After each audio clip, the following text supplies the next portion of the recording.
السلام عليكم ورحمة الله وبركاته. الحمد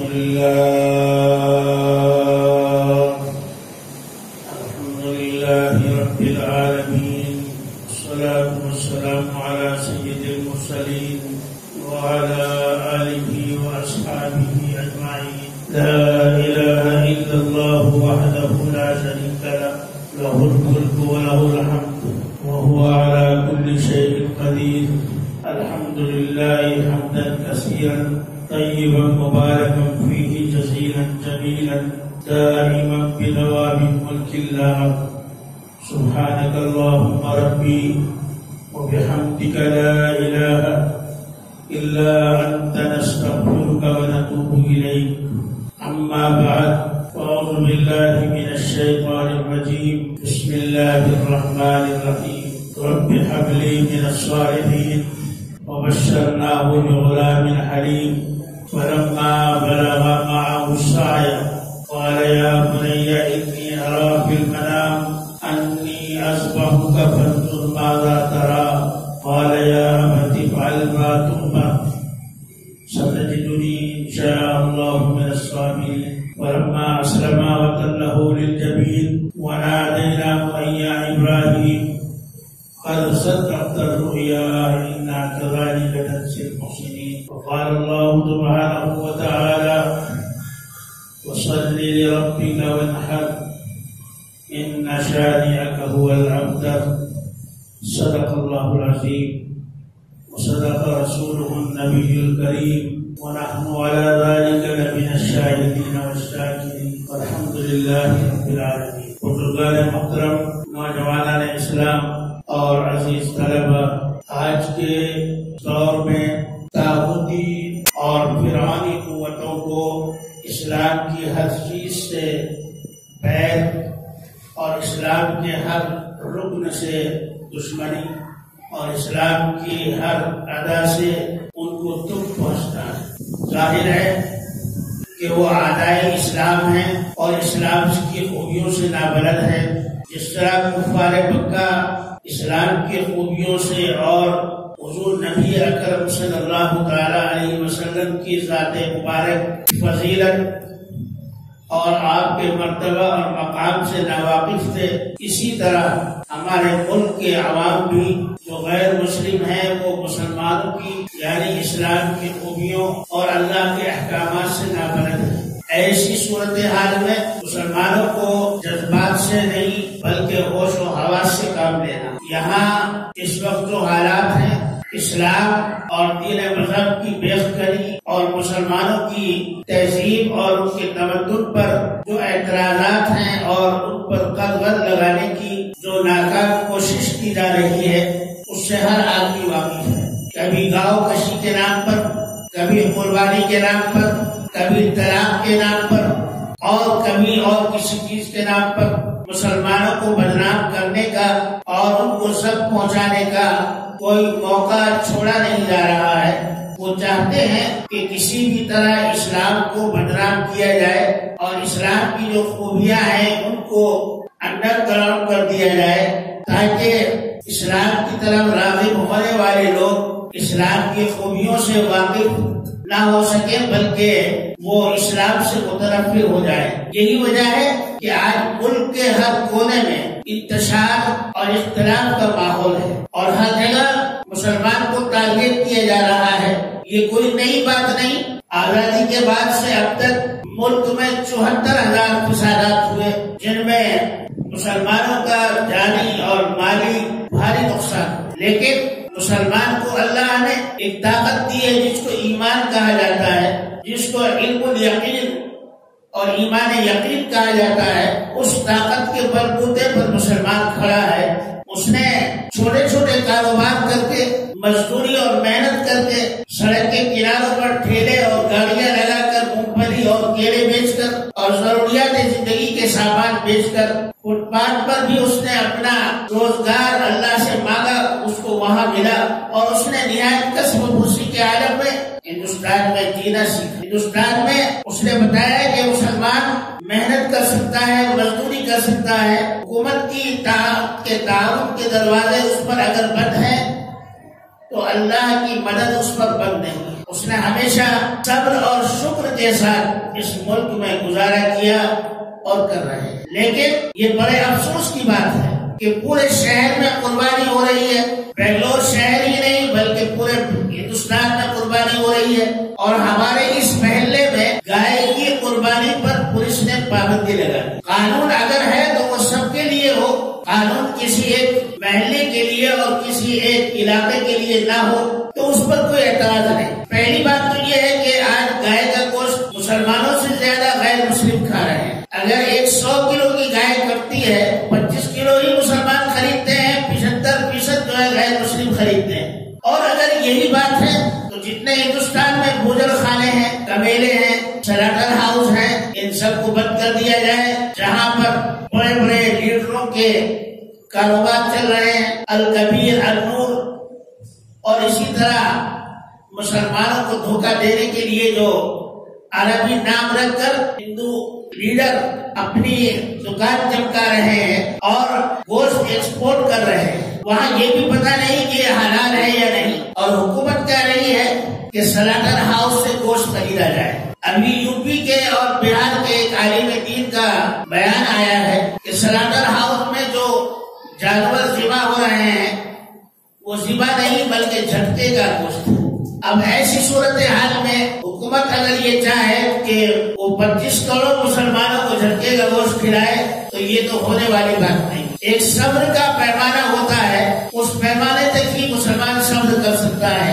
ظاہر بات ہے کہ حرام کھانے کے لیے مسلمان نہ کبھی تیار تھا, نہ ہے اور نہ ہوگا. میں آپ کو بتاتا چلوں کہ حیدرآباد میں جو الکبیر سلاٹر ہاؤس ہے وہ ایک جین آدمی کا ہے, جو ہندو نہیں بلکہ جین, جن کے یہاں ایک مچھر کو مارنا بھی بہت بڑا گناہ ہے اور وہ روزانہ 6000 گائے کاٹتے ہیں. النور وہ بھی اسی طرح ہے, وہاں بھی 6-7 ہزار گائے کٹتی ہیں. وہاں تو وہ غیر مسلموں کا ہے, اس کے اندر جو ہے گائےوں کو 6000 گائےوں کو کاٹا جاتا ہے, 7000 گائے کٹ. مظفر نگر اور سہارنپور کے علاقے میں اڈوانی جی اور سونیا گاندھی کے داماد ہیں, ان کا سلاٹر ہاؤس ہے.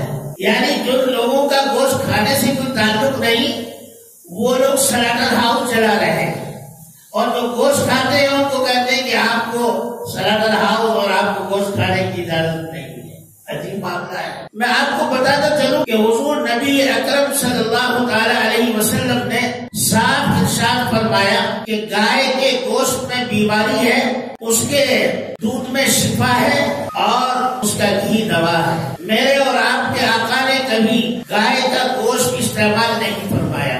آپ کے سامنے لایا گیا کہ گائے کا یا بیل کا گوشت ہے تو آپ صلی اللہ علیہ وسلم نے اس کو واپس فرما دیا, تناول نہیں فرمایا. تو اس سے معلوم ہوا کہ گائے کا گوشت کھانا مسلمانوں کے یہاں اتنا ضروری نہیں جتنا کہ عیسائیوں میں ضروری ہے, اس لیے کہ وہاں تو گائے کا گوشت کھانے کو متبرک مانتے ہیں. اور جہاں تک ہمارے ہندو بھائیوں کا تعلق ہے وہاں آپ ان کی تاریخ کو دیکھیے. والمیکی نے اپنے کتاب میں لکھا ہے کہ رام جی روزانہ ایک بچڑا صاف کر جایا کرتے تھے, گائے کا ایک بچڑا روزانہ کھاتے تھے. انہی کی کتابوں میں لکھا ہے. وہ 15 صفحات جو ڈاکٹر امبیڈکر نے شائع کیے تھے اس کو حکومت نے دبا دیا اور کہا کہ یہ کیسے ہو سکتا ہے. ڈاکٹر امبیڈکر نے بتایا اور ثابت کیا کہ رام جی نے کہا ہے کہ جب تک گائے کا گوشت نہ کھایا جائے اس کا دھرم پوتر نہیں ہوتا, اس کی زندگی صاف اور پاک نہیں ہوتی. اس کے لیے ضروری ہے کہ وہ گائے کا گوشت کھائے. اب بتائیے کہ مسلمان خطاوار ہے یا دوسرے لوگ خطا کار ہیں؟ بات تو یہ ہے کہ یہاں مسئلہ ایسا بن رہا ہے کہ چور کوتوال کو ڈالے. بھائی ان کو شرم آنی چاہیے. آپ دیکھیں جتنے بڑے بڑے 3, 4, 5 اسٹار ہوٹلس ہیں سب میں گائے کا گوشت, بیف کا گوشت سپلائی ہوتا ہے اور وہاں حکومت کو نظر نہیں آتا. چشمہ لگا کر بھی دیکھے تو نظر نہیں آتا. وہاں اگر انٹیلیجنس کوئی جائے خفیہ ادارہ تو اس کو بھی نظر نہیں آتا, اس لیے کہ حکومت وہاں پر بین نہیں لگا سکتی کیونکہ ان سے ایسے ہوٹلوں سے حکومت کو ٹیکس وصول ہوتا ہے. میں آپ کو بتاتا چلوں کہ 1895 میں جب یہاں پر انگریز حکومت تھی اس وقت جو ہے ہندوستان میں 300 سلاٹر ہاؤس کام کر رہے تھے. پورے ہندوستان میں 300 سلاٹر ہاؤس ایسے تھے جہاں گائے کاٹی جا رہی تھی، اور ان سب کو چلانے والے غیر مسلم اور عیسائی تھے. 1895 کے بعد انگریز نے دیکھا کہ گوشت تو ہم کھائیں اور مسلمان بدنام ہو، ایسی کوئی ترکیب کی جائے، ایسا کوئی لائحہ عمل تیار کیا جائے کہ مسلمان جو ہیں وہ خطاکار ہوں اور گوشت کھانے والے گوشت کھاتے رہیں. چنانچہ برٹش گورنمنٹ نے یہاں کے وائسرائے کو، ہندوستان کے وائسرائے کو، گورنر کو اطلاع بھیجی، حکم نامہ جاری کیا کہ اب سے گائے ذبح کرنے والے لوگ مسلمان ہوں گے. بغیر ذبح کیے ہوئے گوشت کھانا صحیح نہیں ہے اور مسلمان ہی اس کام کو کر سکتا ہے. لہذا ذبح کرنے والے، ٹکڑے بنانے والے اور گایوں کی رکھوالی کرنے والے تمام جتنے بھی اسٹاف کے لوگ تھے، سب کے سب مسلمانوں کو بھرتی کر لیا گیا. اب مسلمان ہی ان کو چارہ کھلا رہے ہیں، مسلمان ہی ان کو نہلا رہے ہیں، مسلمان ہی ان کو ذبح کر رہے ہیں، مسلمان ہی ان کے ٹکڑے بنا کر پیک کر کے جو ہے وہ باہر بھیج رہے ہیں. یہ گورنمنٹ کے ناک کے نیچے ہو رہا تھا، گورنمنٹ کرا رہی تھی. اس زمانے میں ایک سلاٹر ہاؤس میں 100 گائے کرتی تھی، تو 300 سلاٹر ہاؤس میں کتنی گائے کٹے گی آپ حساب لگا لیجیے. وہ سارا کا سارا گوشت انگلینڈ جاتا تھا اور وہاں پر وہ گوشت جو ہے ایکسپورٹ ہوتا تھا اور وہاں کے لوگ اس سے فائدہ اٹھاتے. وہ زمانہ آج کے زمانے سے مختلف تھا. اس زمانے میں جانور جو ہے بہت زیادہ فربا اور تندرست جانوروں کو کاٹا جاتا تھا. آج کے دور میں تو بیچارہ قصاب بھی پریشان ہے، گائے لینے والا بھی پریشان، دینے والا بھی پریشان، جی گائے کا گوشت کھانے والا بھی پریشان. پتہ نہیں کہاں سے اطلاع دے دی جاتی ہے کہ صاحب فلاں آدمی کے فریج میں گائے کا گوشت رکھا ہے، اور ایک بھیڑ آتی ہے اور اس کو باندھ کر چلی جاتی ہے. اتنا بڑا ظلم ہے انسانیت پر کہ جو لوگ گائے کھا رہے ہیں، کاٹ رہے ہیں، ان پر کوئی کسی بھی قسم کا سوال نہیں، اور جو لوگ خطاکار نہیں ہیں ان کو خطاکار بتا کر ایک بھیڑ آتی ہے اور ان کو مار کر چلی جاتی ہے. یہ تو انصاف کی بات نہیں. اس وقت جو موجودہ جو نائب صدر ہیں ہمارے ملک کے، وہ خود کہتے ہیں کہ میں گائے کا گوشت کھاتا ہوں، اور دلت سماج سے آنے والے راشٹرپتی جو اس وقت ہیں وہ خود کہتے ہیں کہ میں بیف کھاتا ہوں، گائے کا گوشت کھاتا ہوں. یہاں تک کہ ہمارے وزیر اعظم کہتے ہیں کہ میں نے بھی بیف کا گوشت کھایا ہے، اور کوئی اس پر تحقیق کرنے کے لیے تیار نہیں. یہ مسلمان بیچارہ آدھا کے جی 1 کیجی گوشت خرید کر لے جاتا ہے، یہ چبھتا ہے ان کی نظروں میں. اور غیر مسلم جو 5 کلو 6 کلو 10 کلو لے جاتے ہیں وہ ان کو نظر نہیں آتا، ان کی آنکھوں پر پٹی بن جاتی ہے. میرے کہنے کا مقصد یہ ہے، میں کوئی فساد بچھانے کی بات نہیں کر رہا ہوں، میں حق اور انصاف کی بات کر رہا ہوں کہ اگر آپ کو بیڈ لگانا ہے، حکومت کو بیڈ لگانا ہے، تو بند کر دیجئے سارے سلاٹر ہاؤس، اور بند کر دیجئے جتنے ایکسپورٹ جو ہو رہے ہیں، وہاں جو گوشت بنایا جا رہا ہے بند کر دیجئے. ابھی میں دہلی میں تھا پچھلے مہینے، تو میں نے وہاں بھی ہفتے میں 1 دن جو ہے یہ مجلس ہوتی ہے اور لوگ آتے ہیں کافی الحمدللہ. تو گوشت منگایا تو اس میں کافی گوشت خراب تھا. تو مجھے بتایا گیا کہ آج کل جھٹکے کا گوشت عام ہو گیا ہے. ہمارے ملک میں جہاں غیر مسلم بھی جھٹکے کا گوشت نہیں کھاتے تھے، آج مسلمانوں کو جھٹکے کا گوشت کھانا پڑ رہا ہے. آج امتیاز صاحب ہمارے متعدد میں سے ہیں، مدراس میں رہتے ہیں، انہوں نے بتایا کہ وہ جو پانی کے جہاز ہوتے ہیں ان کو گوشت سپلائی کرتے ہیں. تو گوشت سپلائی جب ہوتا ہے تو جہاز والوں کو معلوم ہو جاتا ہے کہ یہ گوشت حلال ہے یا جھٹکے کا ہے. میں نے کہا ان کو کیسے معلوم ہوتا ہے؟ تو انہوں نے کہا کہ حلال گوشت 1 مہینے تک بھی خراب نہیں ہوتا، اور جو جھٹکے کا گوشت ہے، جو جھٹکے سے کاٹا جاتا ہے، وہ تیسرے دن اس میں بدبو آ جاتا ہے. اور حلال گوشت جو ذبح کیا جاتا ہے اسلامی طریقے پر، اس کو فریج میں رکھ دو تو 1 مہینے تک بھی 2 مہینے تک بھی اس میں بو نہیں ہوتا. اور جھٹکے کے گوشت کو آپ فریزر میں رکھ دو، 3 دن کے بعد بدبو آ جائے گی، سڑ جائے گا. یہ فرق ہے جھٹکے میں اور حلال گوشت میں. حکومت یہ چاہتی ہے کہ اس کو معلوم ہونا چاہیے کہ ملک کے عوام کیا پہن رہے ہیں، کیا کھا رہے ہیں اور کیا کر رہے ہیں. برتنوں میں کیا چیز بن رہی ہے اور کیا ان کے دسترخوان پر سجی ہوئی ہے، یہ تو کوئی انصاف کی بات نہیں، یہ تو نہایت کم درجے کی بات ہے، کمینے پن کی بات ہے کہ آدمی کوئی اپنے ملک کے عوام کو جو ہے وہ غلام بنائے اور اتنے حد تک مجبور کر دے کہ اس کو یہ سوچنا پڑے کہ ہم کیا کھائیں اور کیا نہ کھائیں۔ میرے بھائیوں اور بزرگوں، صاف ہے آج جو ہے پہلی بات تو یہ ہے کہ ہمارے علماء بہت سارے وہاں پر مباحثے میں شریک ہوتے ہیں ٹی وی پر، ان علماء کو جانا نہیں چاہیے کیونکہ ان کے پاس اتنا علم نہیں ہوتا کہ وہ ان کو صحیح جواب دے سکے، اور جو اصل علماء ہیں جو جواب دے سکتے ہیں ان کو وہ بلاتے بھی نہیں اور جانا بھی نہیں چاہیے۔ آپ کو اگر اسلام پر کسی قسم کا کوئی شک ہے، اعتراض ہے، تو آپ آئیے ہمارے پاس بیٹھ کر بات کیجیے۔ جہاں ٹی وی پر بحث و مباحثہ جو اسلام کی الف بے سے بھی واقف نہیں ہے، ان کو اسلام کے تعلق سے بحث و مباحثے کرنے کا کوئی حق نہیں۔ وہ اپنا چینل چلائیں اور جو ان کو سماج نے اور قانون نے جو حکم دیا ہے اس کے مطابق وہ اپنے چینل کو چلائیں اور اپنا کام کریں، اسلام پر نکیر کرنا بند کر دیں۔ میں آپ کو بتاؤں کہ اسلام نے صاف کہہ دیا ہے کہ قربانی کا مقصد جو ہے کسی جانور کو ہلاک کرنا نہیں ہے، بلکہ لن ینال اللہ لحومها ولا دماؤها ولكن يناله التقوى۔ کہ لوگوں کان کھول کر سن لو، یہ تو جو تم جانور ذبح کر رہے ہو، اس کا گوشت، اس کی کھال، اس کی ہڈی، اس کا خون، یہ اللہ کے پاس نہیں پہنچتا ہے، یہ تو یہی رہ جاتا ہے۔ وہ تو تمہارا دل دیکھنا چاہتا ہے کہ تم کتنی خوشی کے ساتھ اور اتنی خوش دلی کے ساتھ اور کتنی وسیع قلبی کے ساتھ قربانی کرنا چاہتے ہو۔ اللہ تعالیٰ کو اسماعیل علیہ السلام کی جان لینا گوارا نہیں تھا۔ اللہ تعالیٰ ظالم نہیں ہے، اللہ تعالیٰ تو غفور رحیم ہے۔ اللہ تعالیٰ نے حضرت ابراہیم کا امتحان لیا، اس میں وہ کامیاب ہو گئے۔ فلما اسلما وتلہ للجبین ونادیناہ ان یا ابراہیم۔ جب اللہ تبارک و تعالیٰ کے حکم سے حضرت ابراہیم نے اپنے بیٹے کو لٹا دیا اور ان کے گلے پر چھری پھیرنے لگے، تو اللہ تعالیٰ نے ایک جبرائیل علیہ السلام کے دست مبارک سے ایک تانبے کا ایک ٹکڑا بھیجا جو چھری اور حضرت اسماعیل کے گلے کے درمیان آ گیا۔ چھری جو ہے اس تانبے کے ٹکڑے پر پھرتی رہی اور اسماعیل علیہ السلام ذبح نہیں ہوئے۔ اللہ نے کیا فرمایا؟ وَنَادَيْنَاهُ أَن يَا إِبْرَاهِيمُ۔ اللہ کی طرف سے آواز آئی، قَدْ صَدَّقْتَ الرُّؤْيَا۔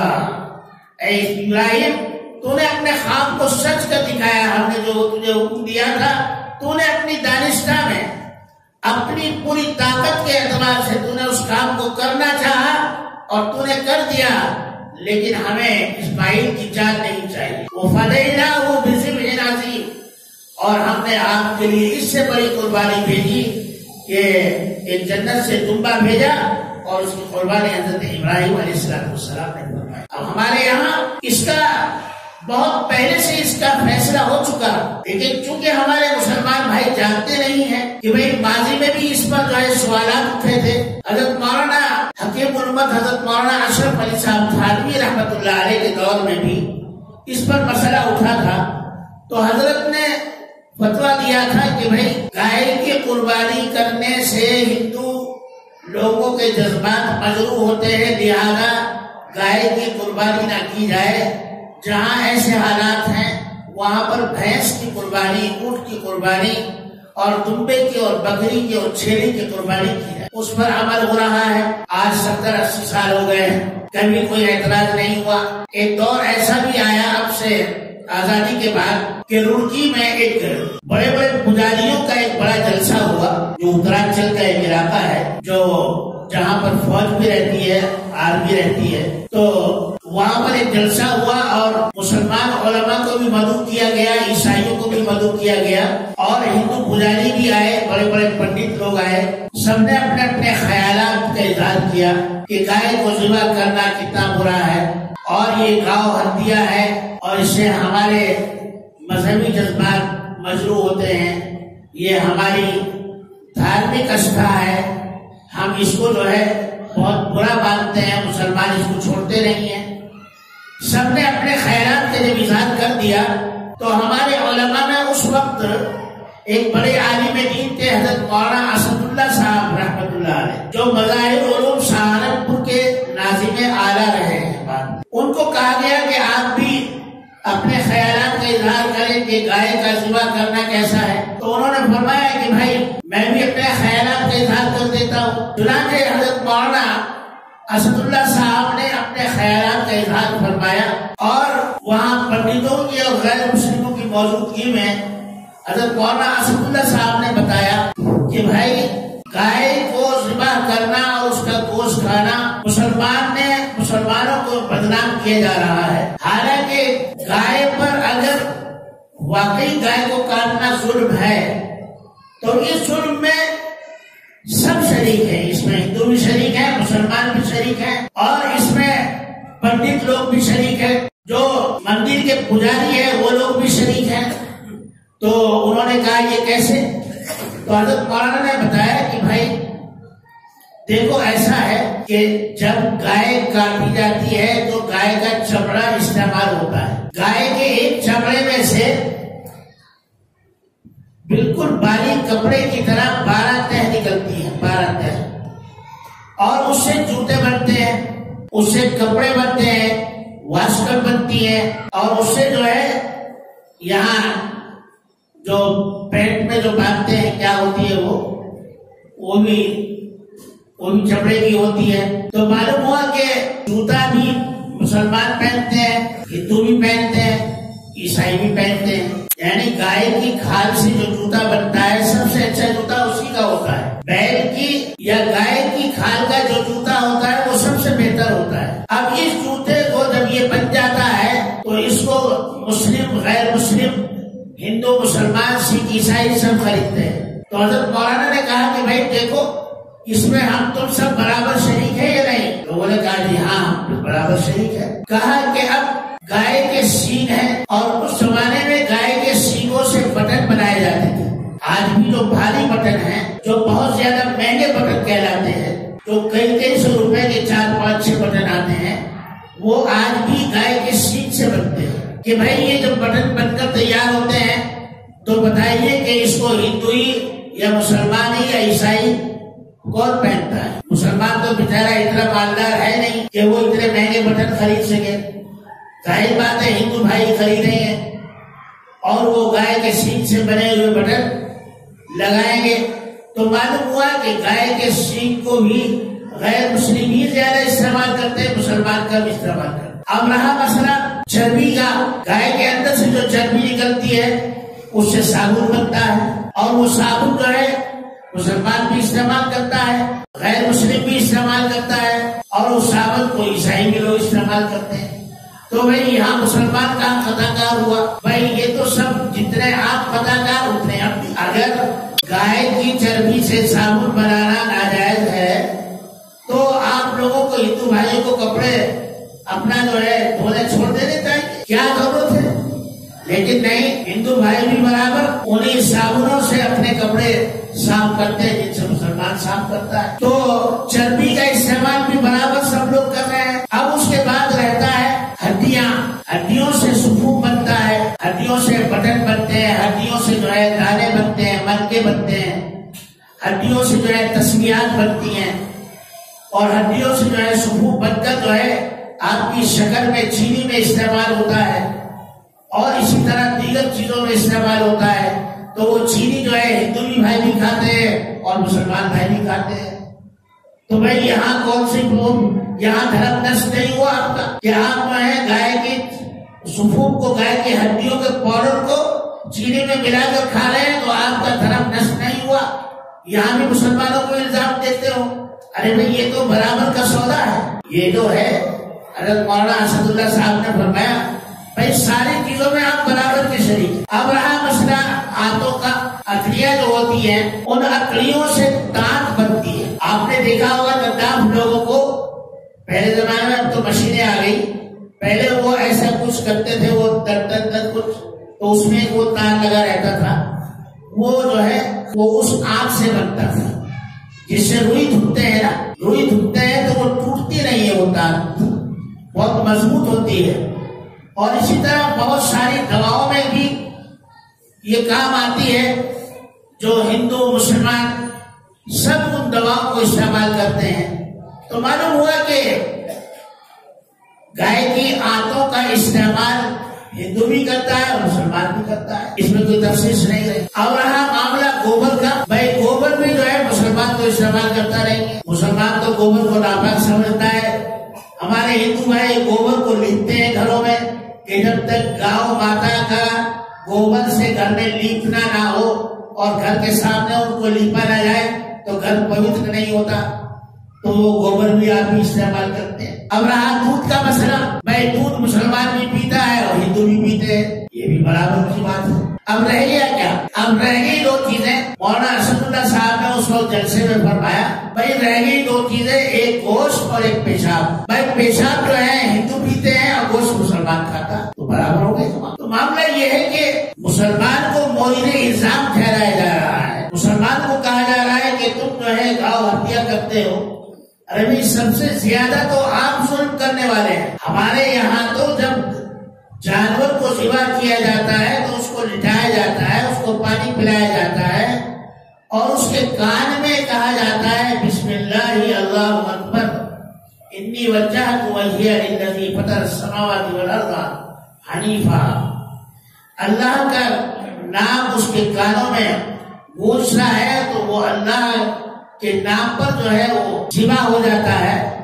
اور یہاں تو غیر مسلموں کے یہاں تو ایسے تلوار لی اور اس کو ایسا کاٹ دیا۔ بلی دیتے ہوئے غیر مسلموں کو یاد نہیں آتا کہ وہ بلی دیتے ہیں جانوروں، وہ بلی دیتے ہیں گائے کی، وہ بلی دیتے ہیں بکروں کی، وہ بلی دیتے ہیں آدمیوں کی۔ جب چھوٹے چھوٹے بچوں کی بلی دی جاتی ہے اس وقت یاد نہیں آتا کہ یہ ظلم ہے۔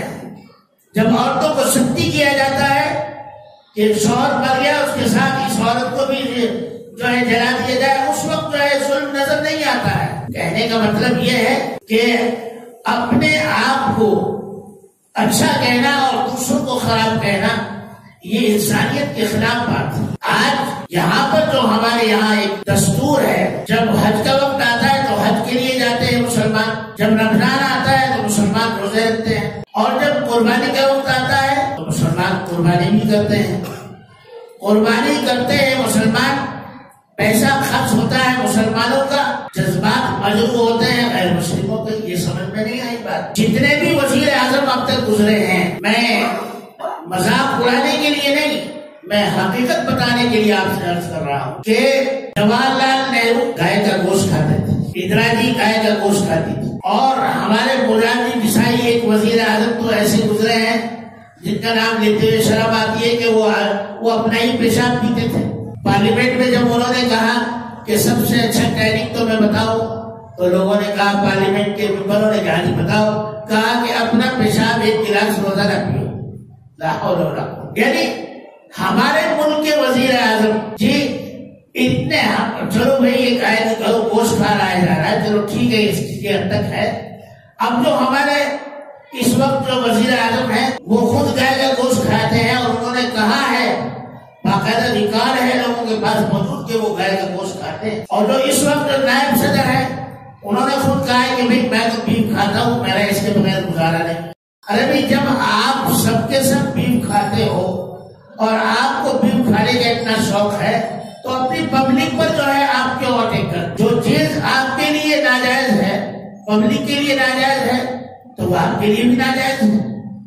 آپ ایسا کیوں نہیں کرتے؟ آپ جب کھا رہے ہیں تو سب کو اجازت دیں، لیکن ہمارے ہندوستان کا قانون بالکل الگ ہے۔ یہاں عوام سے ہمارے لیڈروں کا کوئی لینا دینا نہیں ہے۔ وہ چاہتے ہیں کہ پبلک مر جائے، ان کو کینسر آ جائے، ان کو ٹیومر آ جائے، ان کے گردے خراب ہو جائے، یہ مرے جلے کٹے کچھ بھی ہو، لیکن ہم سلامت رہیں۔ آپ کو معلوم ہونا چاہیے کہ ہندوستان میں قانون اور ہے کہ ہندوستان کی پارلیمنٹ ہاؤس میں کسی بھی قسم کا کولڈ ڈرنکس، چاہے وہ پیپسی ہو، کوکا کولا ہو یا اور کوئی کسی بھی قسم کا کولڈ ڈرنکس ہو، وہ ہمارے پارلیمنٹ ہاؤس میں الاؤ نہیں ہے، کیونکہ اس سے صحت خراب ہوتی ہے۔ تو حکومت کے جو نمائندے وہ کہتے ہیں پبلک کو کہ تم پیو مرو، ہم اس کو نہیں پیئیں گے۔ ایسے قانون بہت سارے ہیں۔ میں یہ عرض کرنا چاہتا ہوں اسلام کی روشنی میں حضور نبی کریم صلی اللہ تعالی علیہ وسلم نے ارشاد فرمایا تم اس وقت تک مومن نہیں ہو سکتے، کامل مومن نہیں ہو سکتے، تمہارا ایمان کامل نہیں ہو سکتا جب تک کہ تو جو تم اپنے لیے چاہو اپنے مسلمان بھائی یا اپنے برابر میں رہنے والے بھائی کے لیے بھی وہی چاہو۔ ہم چاہتے ہیں کہ مسلمانوں کو ہی نہیں بلکہ ہر آدمی کو آزادی ہو۔ بھائی ہمارے یہاں کچھ لوگ ایسے بھی تو ہیں جو بیت الخلا وغیرہ صاف کرتے تھے پہلے، یا روڈ صاف کرتے ہیں، اور وہ لوگ جو ہیں پگ کو پالتے ہیں اور اس کا گوشت بھی کھاتے ہیں، اس کی دکانیں بھی ہیں۔ مسلمان نے کبھی اعتراض نہیں کیا، بھائی آپ کھا رہے تو کھاتے رہو، ہم تو نہیں کھاتے۔ اب ظاہر بات ہے کہ اس پر تو کوئی اعتراض نہیں، عیسائیوں پر کوئی اعتراض نہیں، اس لیے کہ سب سے زیادہ وہی کھاتے ہیں۔ یہودیوں پر کوئی اعتراض نہیں، اس لیے کہ گائے کا گوشت وہی کھاتے ہیں۔ مسلمان ہی کے نام سے اس کو کیوں منسوخ کیا جا رہا ہے؟ بہرحال ہم اس بارے میں بے انتہا سنجیدگی کے ساتھ احتجاج کرتے ہیں اور مطالبہ کرتے ہیں کہ اگر گائے کو بند کرنا ہے تو پورے ہندوستان سے جتنے سلنڈر ہاؤس ہیں ان سب کو بند کر دیا جائے، قانون سب کے لیے ایک ہو۔ اور اگر کوئی سلنڈر ہاؤس بند نہیں کر سکتے تو پھر یہ ہے کہ جس طرح سے پہلے سے چل رہا ہے اسی طرح چلتا رہے، کیا فرق پڑتا ہے؟ فتنہ اور فساد پھیلانا مسلمان کا کام نہیں ہے۔ مسلمان ہمیشہ شانتی کا اور امن کا درس دیتا ہے۔ مسلمان نے کبھی اپنی طرف سے کسی بھی طرح کی کوئی چیز نہیں۔ رہا مسئلہ یہ گندگی کو اسلام نے بالکل ناپسند کیا ہے۔ الطہور نصف الایمان، پاکی اور صفائی آدھا ایمان ہے۔ بھائی روڈ پر جانوروں کو باندھنا، آنے جانے والوں کے کپڑے خراب ہوتے ہیں، جوتے خراب ہوتے ہیں، جانور پیشاب کرتا ہے تو اس کی چھینٹیں آتی ہیں، نمازی آدمی کے کپڑے خراب ہو جاتے ہیں۔ تو ایسی جگہ جانوروں کو باندھا جائے جہاں چلنے پھرنے والوں کو تکلیف نہ۔ دوسری بات یہ ہے کہ جب جانور ذبح کریں تو وہ دیوار کے پیچھے ذبح کریں تاکہ جن لوگوں کو پسند نہیں ہے ان کا جو ہے خیال رکھا جائے اور ان کے جذبات کو مجرورہ کیا جائے۔ جو اس کا بھوجلا ہوتا ہے، اس کا کچرا ہوتا ہے، وہ سارا کا سارا کسی ایک بڑی پولیتھین میں یا ایک تھیلے میں کر کے ایسی جگہ لے جا کر ڈال دیا جائے جہاں پر آبادی نہ ہو۔ یہ اسلام حکم دیتا ہے کہ ہر چیز کے بارے میں یہی ہے۔ یہاں تک کہ اگر آپ آم کھا رہے ہیں، آپ کے پڑوس میں جو غیر مسلم رہ رہا ہے تو آپ غیر مسلموں کو دے کر پھر آم کھائیں، اور اگر آپ کے پاس اتنی سہولت نہیں ہے تو پھر ان کا آم کھانے کے بعد ان کے چھلکے ان کے گھر کے سامنے نہ پھینکے تاکہ ان کے بچوں کو برا لگے۔ ہمارے پاس تو پیسے نہیں، ہم آم نہیں کھا سکتے۔ اسلام نے تو یہاں تک بتایا ہے کہ چھپا کر ڈالو اس کو تاکہ دوسرے کے آدمی کے جذبات مجروح نہ ہو۔ تو گائے کے گوشت کے بارے میں مسلمان نے کبھی انفرادیت کے ساتھ انتشار کا ماحول کبھی نہیں بنایا اور نہ بنائے گا، لیکن یہ چیز غلط ہے کہ سارے ہندوستان میں اپنا جو یہ یہاں پر جو ہمارا علاقہ ہے یہاں پر جانوروں کی قربانی نہیں۔ میں نے سنا ہے کہ بہت سی جگہوں پر تو پولیس نے یہ ظلم کیا ہے حکومت کے کہنے پر کہ بکروں کو بھی وہ پکڑ کر لے گئے۔ یہ چیز تو بالکل غلط ہے۔ ہم اس کے خلاف احتجاج کرتے ہیں اور حکومت سے مطالبہ کرتے ہیں کہ انصاف کی آواز بلند کی جائے، امن اور شانتی کو ملحوظ رکھتے ہوئے قانون سب کے لیے ایک ہو اور کسی کے ساتھ اختلاف اور امتیاز نہ ہو۔ اللہ تبارک و تعالی ہم سب کو عمل کی توفیق عطا فرمائے۔ وآخر دعوانا ان الحمد للہ رب العالمین۔